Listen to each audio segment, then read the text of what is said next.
Hello everyone, welcome back to Outreach Academy. तो इस class में हम लोग डिस्कस करेंगे एक बहुत ही इम्पॉर्टेंट जो इंटीग्रेशन का फॉर्म है, जो सबसे ज़्यादा आपको डिफरेंशियल इक्वेशन में दिखने को मिलेगा।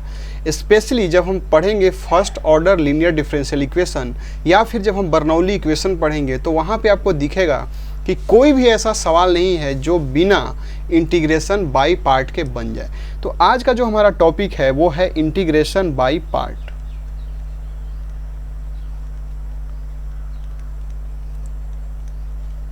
आज हम पढ़ेंगे इंटीग्रेशन बाय पार्ट्स। नाम से क्लियर हो रहा है कि इसमें हम क्या करेंगे, इंटीग्रेशन को कुछ पार्ट्स में ब्रेक कर लेंगे और फिर वहाँ पे देखते हैं हम कैसे उसको इंटीग्रेट कर पाएंगे। तो इसका जो स्टैंडर्ड फॉर्म होता है वो सबसे पहले हम देखते हैं कि क्या होगा कि आपको एक इंटीग्रेशन गिवन होगा कि आपको इंटीग्रेट करना है, जहाँ पे एक फंक्शन होगा x का, कोई मान लीजिए fx, फिर उसका प्रोडक्ट होगा एक gx के साथ।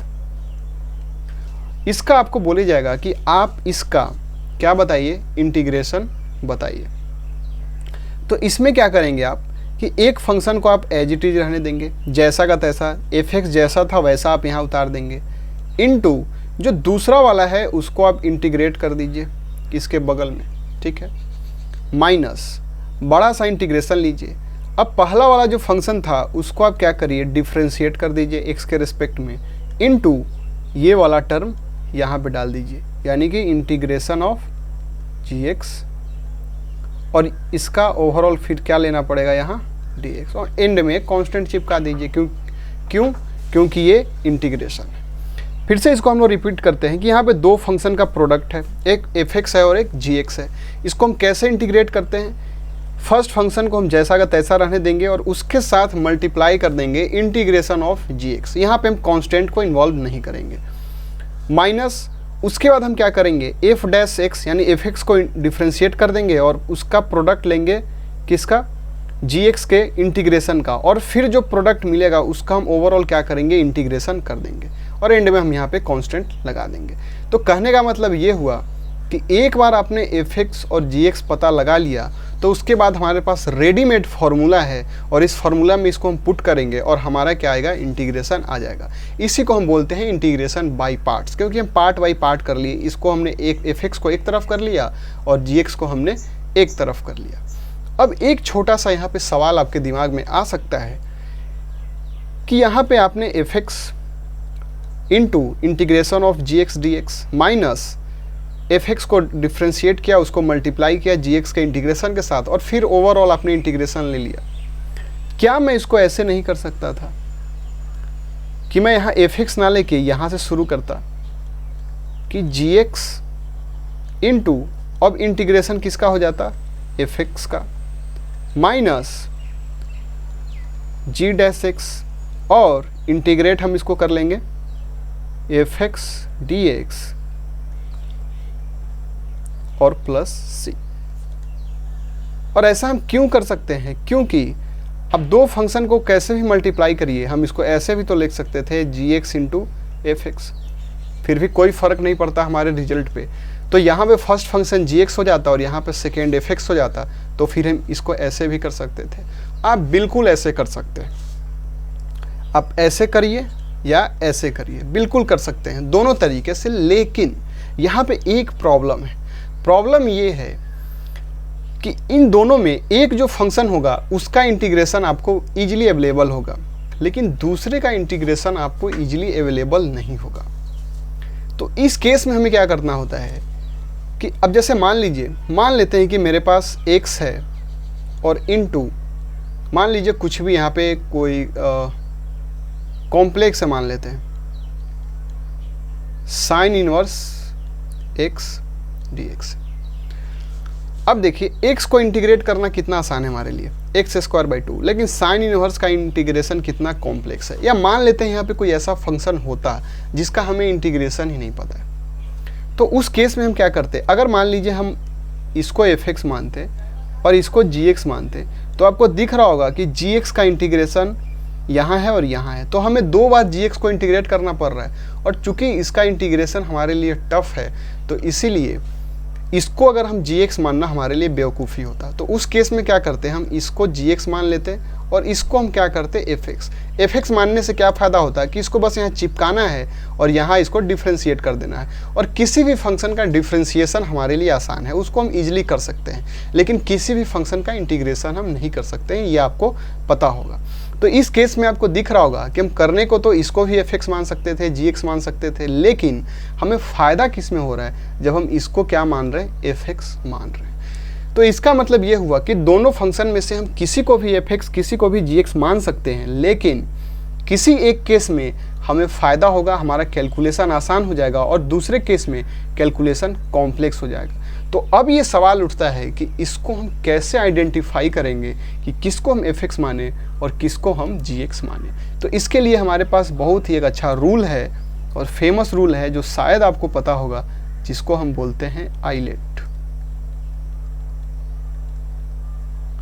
ये जो आइलेट रूल है ये बहुत ही बढ़िया मेथड है और ये बिल्कुल क्रिस्टल क्लियर कर देता है, यहाँ पे जीरो कन्फ्यूजन होता है कि आपको किसको एफ एक्स मानना है और किसको जी एक्स मानना है। कैसे, इसको चलिए समझते हैं। आइलेट का क्या मतलब है? आई का मतलब है इनवर्स, एल का मतलब है लोगरिदमिक, ए का मतलब है अलजेब्रियाइक, टी का मतलब है ट्रिगोनोमेट्री और ई का मतलब है एक्सपोनेंशियल।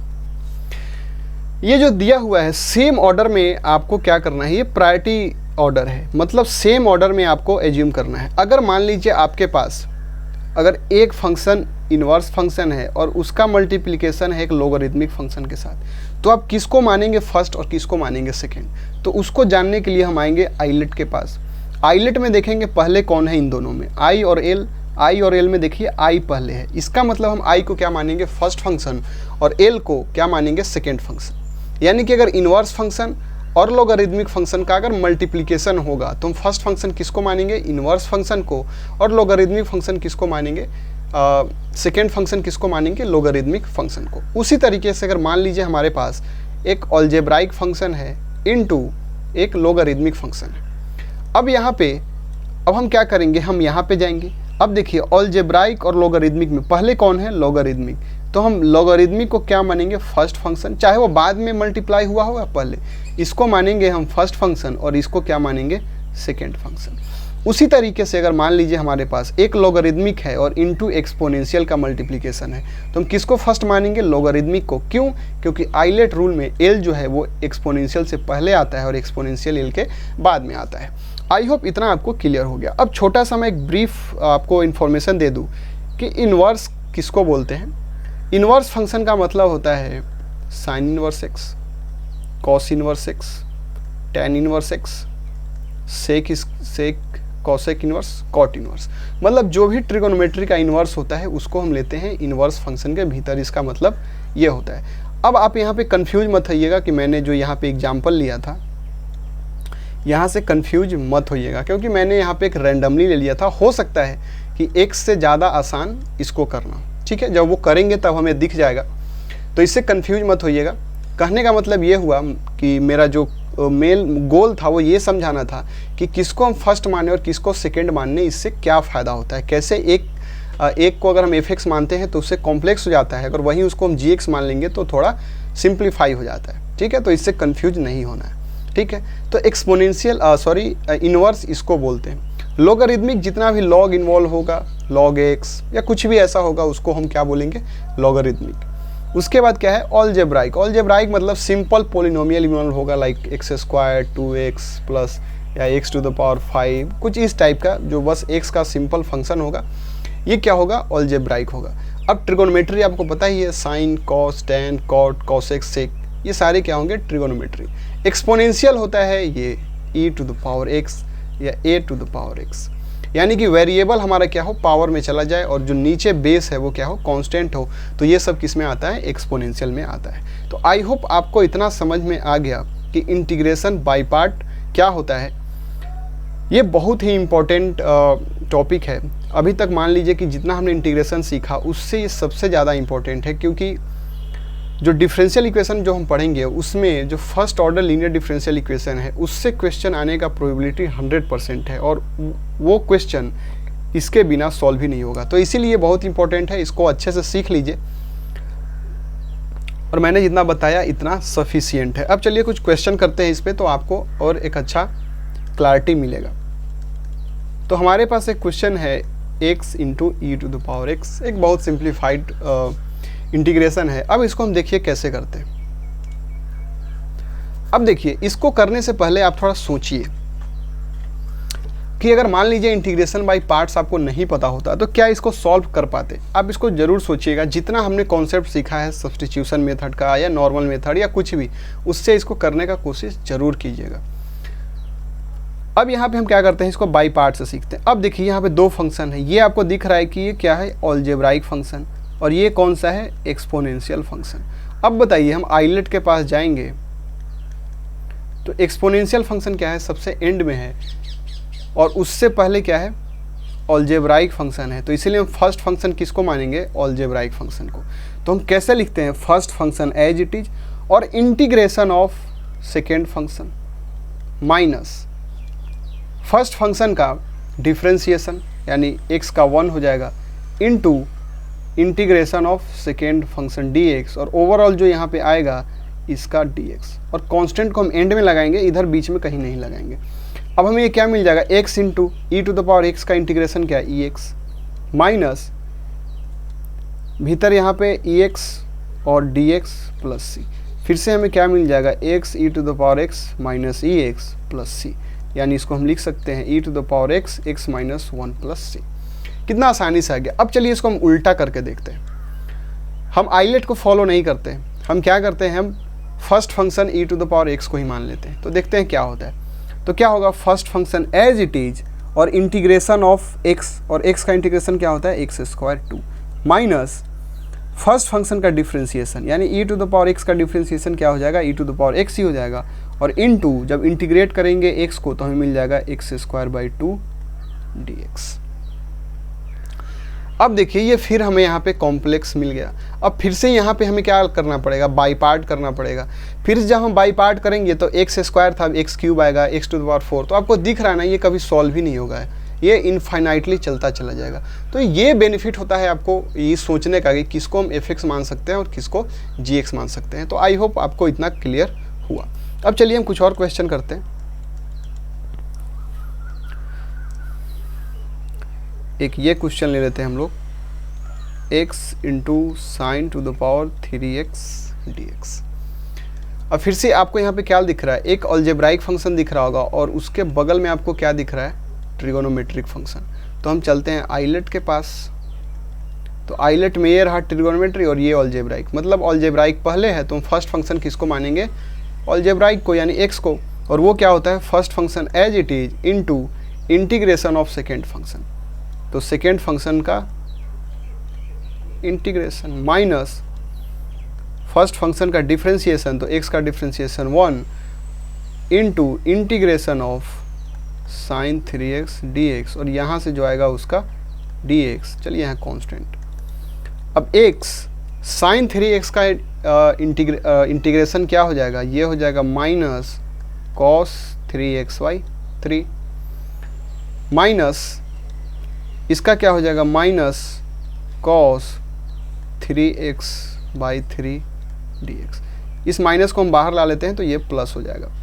अब यहाँ क्या हो जाएगा, माइनस x/3 कॉस 3x, और फिर से इसको हम इंटीग्रेट करेंगे तो क्या हो जाएगा, 1/3 बाहर ले लेते हैं, ये कॉस का हो जाएगा साइन 3x/3 प्लस c, यानी ये कितना हो जाएगा, minus x/3 cos 3x minus 1/9 sine 3x plus c।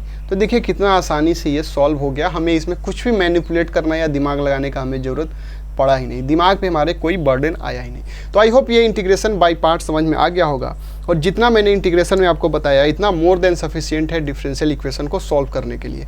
Integration अपने आप में एक बहुत बड़ा टॉपिक है, और कितना भी इसको हम पढ़ ले वो हमें कम ही लगेगा। तो अगर इंटीग्रेशन को अगर मैं और पढ़ाना शुरू करूँ तो और पता नहीं, हो सकता है 15 दिन 20 दिन ही चलता रहे फिर भी ख़त्म ना हो। तो फिर भी मैंने इसको थोड़ा समराइज करने की कोशिश किया, आपको इतना बताने का कोशिश किया कि एक इंटीग्रेशन का जो डर होता है मन में वो निकल जाए और बेसिक टू एडवांस लेवल के कोई भी इंटीग्रेशन आप अप्रोच कर पाए। तो जितना मैंने बताया इतना कॉन्सेप्ट को आप दिमाग में रखिए, ज़्यादा बाएं मत जाइए। देखिए होता क्या है, इंटीग्रेशन को जो हम सीखते हैं तो जो हमारा अप्रोच होता है सीखने का वही गलत हो जाता है। हम क्या करते हैं, दिमाग में ऐसा जब पढ़ना शुरू करते हैं तो दिमाग में ऐसे आता है कि सब कुछ पढ़ लेना है, ऐसे पढ़ना है कि इंटीग्रेशन का एक भी सवाल मेरे से छूटना नहीं चाहिए। उस केस में आप कोई अच्छा सा एक बुक उठाएंगे भारी सा, उसमें बहुत सारा रूल दिया होगा, आप सारा रूल फॉलो करना शुरू करेंगे। आपने इंस्टेंटली कोई रूल पढ़ा, उससे कोई सवाल लगाया तो आपके दिमाग में है, तो आप उसको इजीली सॉल्व कर लेते हैं और आप कॉन्फिडेंस में आ जाते हैं। लेकिन जैसे ही इंटीग्रेशन से कुछ दिन नाता छूटता है, वो सारा रूल आपके दिमाग से निकल जाता है और फिर आप शून्य पे हो जाते हैं। आपको इंटीग्रेशन का ABCD भी लगता है कि मुझे नहीं पता है। तो उससे अच्छा है, ज़्यादा पढ़ने से अच्छा है कि कम पढ़ें, ताकि उसको आप दिमाग में रिटेन कर पाएंगे और उसको बार बार रिवाइज कर पाएंगे। और रिटेन करने से, उसको मेमोराइज करने से ज़्यादा बेहतर है कि आप लॉजिक को समझ के रखिए। अगर एक बार लॉजिक आपके दिमाग में घुस गया तो आप कुछ ना कुछ एज्यूम करके, किसी न किसी को TZ कुछ ना कुछ एज्यूम करके आप आंसर तक ज़रूर पहुंच जाएंगे। तो मेरे तरफ से इंटीग्रेशन में इतना ही। इसी को रिवाइज करते रहिए, कुछ इससे रिलेटेड क्वेश्चन कीजिए, अगर कोई डाउट हो तो ज़रूर पूछिए। अब हम नेक्स्ट क्लास से मिलेंगे अपने कोर सब्जेक्ट, जो हमारा कोर टॉपिक है डिफरेंशियल इक्वेशन, उसके साथ। तो कल से हम शुरू करेंगे डिफरेंशियल इक्वेशन के आगे का कहानी। और अब हम पढ़ेंगे कि हमें कोई डिफरेंशियल इक्वेशन दिया हो, उससे हम कैसे कर्व तक पहुंच सकते हैं, जिसको हम बोलते हैं finding the solution of differential equation. तो कल हम मिलेंगे एक मेथड के साथ जो होगा finding the solution of differential equation.